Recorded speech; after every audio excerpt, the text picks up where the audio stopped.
What up, YouTube? Welcome back to the channel. It's your man Jay, and today we're going to be talking real quick about the iCarez matte screen protector that I have been rocking on my iPad for about the past 4 to 5 months.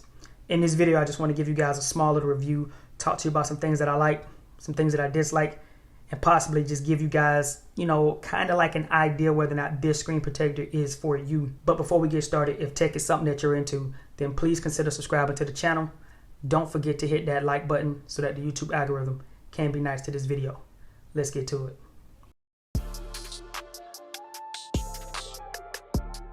Alright guys, so about 5 months ago I picked up the iCarez matte screen protector for my iPad. It came with two, so I still have the second one in the actual packaging, but this is the one that I've been rocking on my iPad since I bought it. I will throw a card up on the screen in case you guys want to go back, see that unboxing and installation of how I actually put the matte screen protector on my iPad Air 4. Okay, so first and foremost, let's just talk about why I even purchased a matte screen protector. Now, I personally think I went into this just on the wrong foot, buying a matte screen protector. Now, that's not saying that you guys shouldn't buy one, but just kind of hear me out. So, I thought that I was going to be a fan of, the Apple Pencil and or just writing with the pencil that I have, which is the Switch Easy Pencil just in general.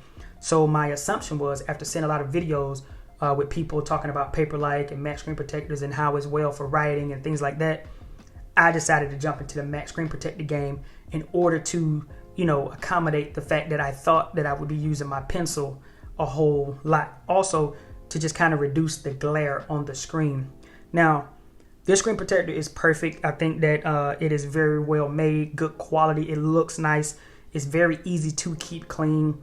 But if I had to, do it all over again, I probably wouldn't have got a matte screen protector, and I'm gonna tell you why.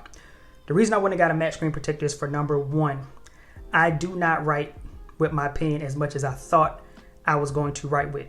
I prefer to use my keyboard cases or my wireless Logitech keyboard in order to type my notes out. I am not a fan of writing, and even in real life, outside of writing on this tablet, my handwriting is very, very messy. So I should have known then that I didn't really need to have a matte screen protector and or like that paper-like feel because of the writing aspect, with the pen, because I should have known that I would not even be using it for that. However, having the pen, I have found myself using it only to, tap around the screen, open apps, edit videos, edit pictures and things like that. I rarely write with my pencil. Now, that's not to say that you guys do not need a matte screen protector. And another thing that I don't like about the matte screen protector is the fact that it takes away from the screen quality. Now, it takes some getting used to, but I'm so used to that vibrant screen when I first got my iPad. That vibrant screen, it was in your face, the colors was bold, everything just looked nice, sharp, and crisp. But then as soon as I put this matte screen protector on, to me, it kind of dulled out my screen. So I feel like I'm missing something when I put this matte screen protector on. I'm missing out on some quality, or I'm just missing out on something visually. I can't explain it, but I'm just missing out on something visually with this matte screen protector, which in reality is making me want to take it off. But I don't have a tempered glass, so for now I'm just gonna leave it on. And on top of that, I wanted to make sure I used it for a long time before I actually came and talk to you guys a little bit about it as well. So just know here in the future, this matte screen protector may be gone off of my iPad. But that's one of the biggest things I don't like about it, is the fact that it just takes away from that screen quality. And if you have a matte screen protector on your device right now, you probably know exactly what I'm talking about. When you pull that iPad out that box for the first time, you power it on, and how that screen just looks so vibrant and good. And then you slap this matte screen protector on it, and it just kind of dulls out your screen just a little bit. That's exactly what I'm talking about. But all in all, guys, it is a really great screen protector. I think a lot of you guys will benefit from it. But I just want to put a disclaimer out there for you guys so that you can know what you're getting yourself into when you buy this matte screen protector.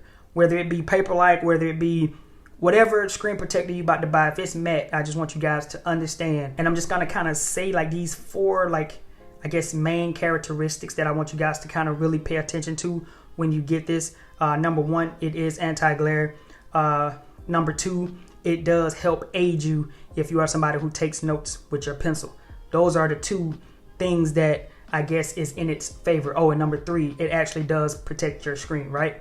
But the two cons to that is it takes away from your screen quality. So it's going to look a little dulled out because it has that matte finish. So it's going to look a little dulled out, maybe a little pixelated, I guess.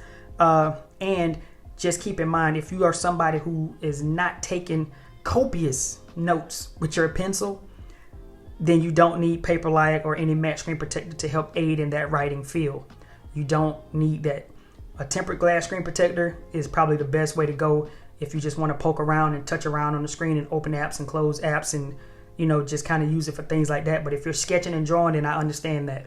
If you're sketching, drawing, writing, then I think Paperlike and matte screen protectors and things like that will help aid you in that whole process. Now, this is not to say not to go out and buy a, you know, screen protector or matte screen protector. This is just my thoughts. This is just kind of like what I've came to as far as the conclusion goes with having this matte screen protector and looking at it literally every single day and understanding the strengths and weaknesses and or understanding myself, you know, when it comes down to, you know, me not using the pencil and me understanding that maybe I jumped into this thinking about it the wrong way because I let the pencil and I let all that Paperlike hype of writing with the pencil and stuff really sway me into that whole matte screen protector thing when I probably should have just gotten me a tempered glass screen protector so I can at least keep some of that screen quality and just poke around on my screen like I typically do anyway. If this video has been helpful to you guys, don't forget to give it a like. Make sure you subscribe to the channel. Don't forget to hit that little notification bell. That way you can always be notified whenever I drop a video on this channel. It's been your man Jay. I'll see you guys in the next video. Peace.